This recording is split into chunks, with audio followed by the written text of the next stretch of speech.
I say it every year, but signing day is always one of my favorite days of the year. You get to hear about all these young student athletes that have committed to our school for the different programs, and I'm obviously very excited about the three that have committed to our team today.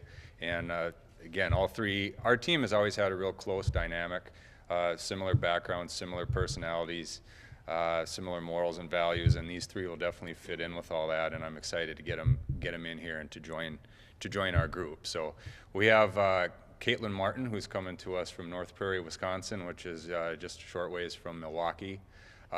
She actually came to us pretty late in the recruiting process, actually just committed a few short weeks ago. But that's going to end up to be to our benefit, because Caitlin's deal is, I've never recruited anyone who has just developed themselves and become a good player so rapidly. You know, a couple of years ago, quite honestly, she probably wouldn't have got the attention of any college coaches, but what she's done just in the last couple of years has been pretty incredible. She's playing at a very high level. Just finished third in a Division I Wisconsin state tournament, won, I believe it was 6 tournaments this fall in her high school season. And when you watch her play, she's very strong and powerful, and definitely has the tools to not only be a good player right away, but to continue to get good, and who knows what her upside will be. So we got a good one there with her. We also have Cameron Rodley, who's coming to us from Canada up north in Winnipeg, which was one of the few recruiting trips I've made this last summer that sent me up to the north. We don't do that a whole lot from Fargo.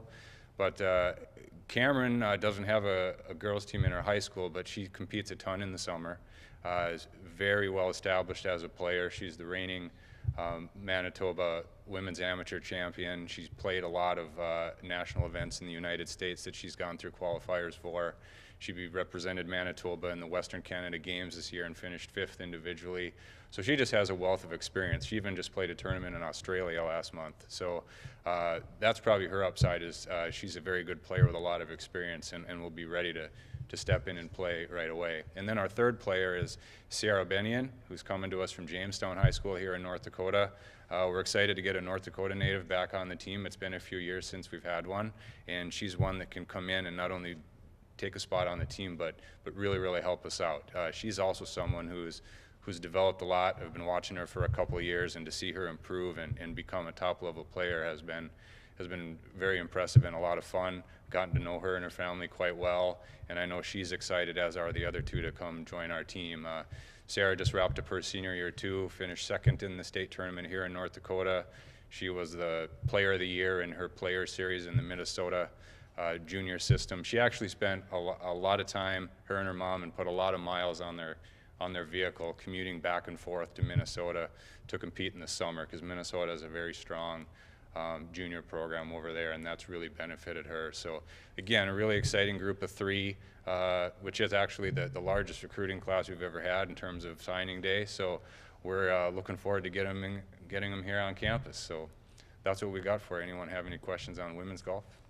Sierra made a kind of like a Nick Faldo v. Greg Norman run there on that second day at the state. What did that say to you, her ability to come back, get in it? I know she finished in 2nd, but she was right there at the end. Yeah, Sierra's actually, we've talked a lot about that. She had become a good player and then kind of had a poor year along the way in high school, and she was really disappointed in herself that she didn't accomplish more that year.